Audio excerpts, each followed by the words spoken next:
Your favorite shopping destination, Value Zone Hypermart. ఇప్పుడు మన అమీర్పేట్ లో పిల్లర్ నంబర్ 1081 వద్ద. మేము ఫీల్డ్ ఇక్కడికి వచ్చిన తర్వాత ఒక 10 సంవత్సరాలు రాలేదు. ఈ లోపల ఎవరెవరో కొత్త వాళ్ళు వచ్చేసారు. తర్వాత రామానాయుడు గారు అందరు ఇక్కడ ఉంటే నువ్వు అక్కడ చెన్నైలో ఏం చేస్తావు అని తిట్టారనమాట. అట్లాగే ఈయన కూడా కోడి రామకృష్ణ గారు కూడా తిట్టారు. తర్వాత ఇక్కడికి రావాల్సి వచ్చింది. ఇంతకు మీ జర్నీ అనేది 80s లో మొదలైంది. 80s లో మొదలైంది. కానీ చెన్నైలో ఎన్ని సంవత్సరాలు ఉన్నారు? మరి హైదరాబాద్ ఎప్పుడు షిఫ్ట్ అయ్యారు? ఇప్పుడు ఈ మధ్యనే హైదరాబాద్ వచ్చాను. నేను 40 years గా అక్కడే ఉంటున్నాను. నా 16వ ఏట వచ్చాను చెన్నైకి. సో నాకు అన్నం పెట్టిన తల్లి ఎవరంటే తమిళనాడు. అంటే నాకొక్కదానికి కాదు, ప్రతి ఒక్క ఆర్టిస్ట్ని ఆదరించి భాషా భేదం లేకుండా అన్ని భాషల వాళ్ళని ఆదరించింది తమిళనాడు. ఓకే. మరి ఇంతకు ఫస్ట్ సినిమా అనేటప్పటికీ ఖచ్చితంగా అవకాశం అనేది అన్ఎక్స్పెక్టెడ్గా మీ లైఫ్లో మొదలైంది. అది కూడా ఏంటంటే రాశి గారి తాతగారి వల్ల అది కూడా ఏంటి ఆ ఇన్సిడెంట్ అనేది కూడా చాలా గమ్మత్తుగా ఉంది అసలు. అది అనుకోకుండా అన్ఎక్స్పెక్టెడ్గా నేను వచ్చాను ఫీల్డ్కి. ఇంట్లో చెప్పబెట్టకంటే మాకు లారీ ట్రాన్స్పోర్ట్ చెన్నైలో ఉంది. చిన్నప్పుడు వచ్చిపోతూ ఉండేవాళ్ళం. కొన్ని కారణాల వల్ల నేను అన్ఎక్స్పెక్టెడ్గా రావాల్సి వచ్చింది. మా మదరు చిన్న వయసులోనే మ్యారేజ్ అంటే నాకు ఇష్టం లేదు. I'm a brilliant student of the colleges also. Okay.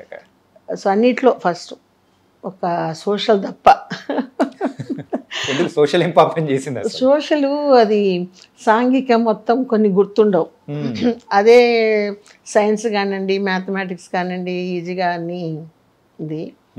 తర్వాత స్కూల్లో ఫంక్షన్స్కి అంతా ఫస్ట్ ప్రైజ్లు వచ్చేటివి. అట్లా డ్యాన్సు, తర్వాత కుట్టు మిషను అన్నీ ఒకటని కాదు, అన్నీ మా అమ్మ నేర్పించారు. సో హిందీ ప్రాథమిక మధ్యమ పాస్. అలా నా జర్నీ ఇలా వచ్చింది. ఏదమ్మా మొదటి సినిమా ఏంటమ్మా? యాక్చువల్గా మొదటి సినిమా మనుషులు చేసిన దొంగలు, రిలీజ్ అయింది వేటగాడు. ఫస్ట్ వేటగాడు. అది ఇండస్ట్రీ హిట్ ఆ రోజుల్లో. ఫస్ట్ అదే నా మూగి పిల్ల క్యారెక్టరు. టీ తోటలో ఎస్టేట్లో పనిచేసుకునే అమ్మాయి. వీళ్ళు వచ్చి రేప్ చేసేసి నీళ్ళలో ముసలికి వేసి చంపేస్తారు. సత్యనారాయణ గారు. ఇంతకు మరి ఫస్ట్ యాక్ట్ చేసిందేమో ఒకటి, కాకపోతే మరి వేటగాడులో ఈ అవకాశం, ఈ జర్నీ కానీ. ఈ జర్నీ అంటే అప్పుడు బాగా సన్నగా అందంగా ఉండేదాన్ని. అంటే చెప్పుకోకూడదు మా అందం గురించి.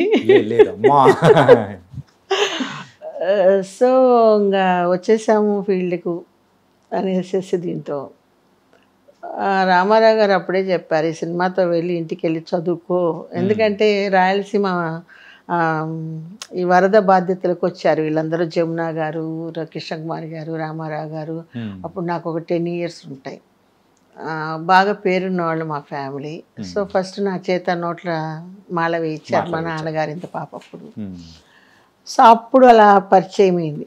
తర్వాత మళ్ళీ పి పుల్లయ్య గారు బామర్ది గారు ఉన్నారు కదా, వెంకటేష్, శాంతకుమారి, నాన్నగారు అంతా ఫ్రెండ్స్ కాబట్టి ఎప్పుడైనా సరదాగా వచ్చేవాళ్ళం చెన్నైకి. మా లారీ ట్రాన్స్పోర్ట్ టికెట్ ఉంది కదా అనేసి.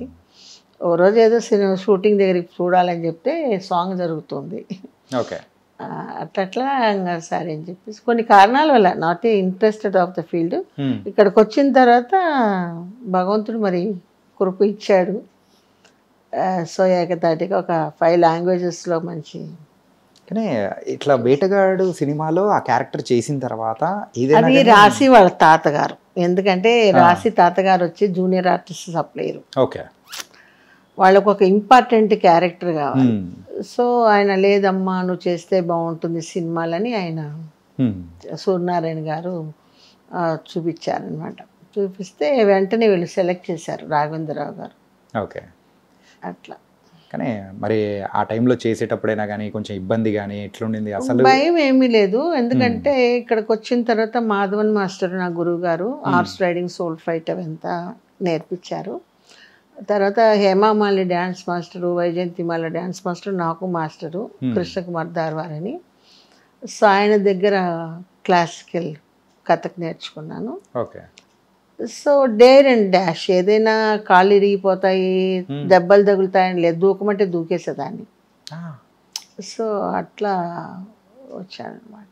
కానీ అలాగని మీరు ఫిజికల్గా ఏంటంటే ఆ డేర్ అండ్ డాషింగ్, ఆ స్టంట్స్ కానీ దూకడం కానీ అన్నీ చేసినా కానీ ఈవెన్ మనస్తత్వంలో డిసిషన్ తీసుకోవడంలో కూడా మీరు డేర్ అండ్ డాషింగ్. అవునవును.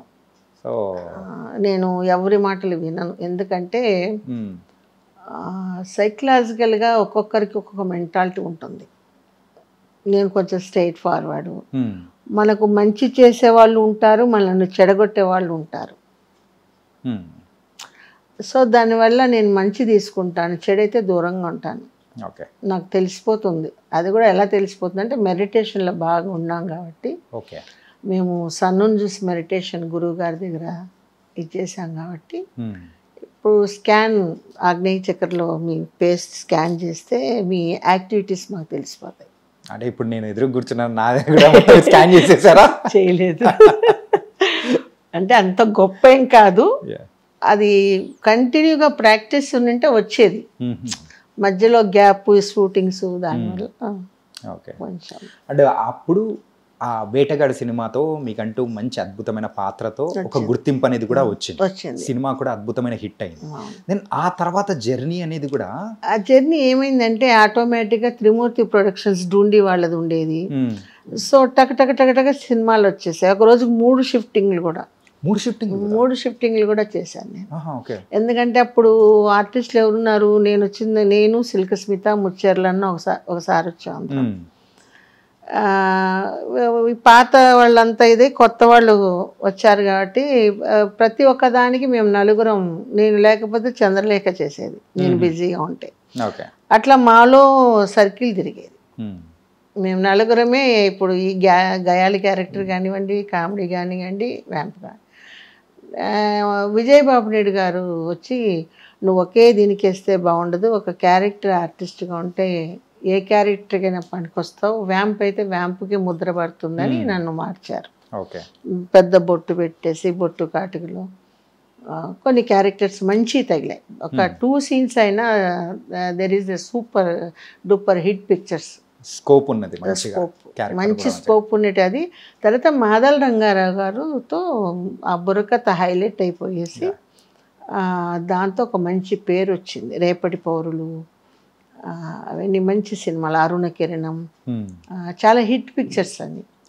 ఈ లోపల టి కృష్ణ గారు డైరెక్టర్ రావడం, మాదల రంగారావు, ముత్యాల సుబ్బయ్య అందరినీ ఇచ్చేయడం. సో అట్లా అట్లా అట్లా అట్లా నా జర్నీ.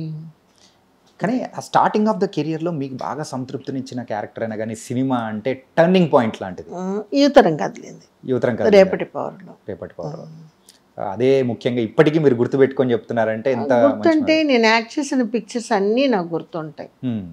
నాకు ఒక్కొక్కరి దగ్గర ఒక్కొక్కరి అనుభవాలు నేర్పించారు. ఫీల్డ్ అంటే మాకు తెలియదు. అక్కినేని నాగేశ్వరరావు గారు దగ్గర కొన్ని సూచనలు నేర్చుకున్నాం. అట్లాగే శివాజీ గణేషన్ గారు ఎక్కడ పోయినా ఏ వదురు పెరుసు అనేవాడు. అంటే లిప్పు పెద్దది కాబట్టి ఆ నిక్కినేమితో వదురు పెరుసు అంటే పెదుము లావు అని అర్థం తమిళ్లో.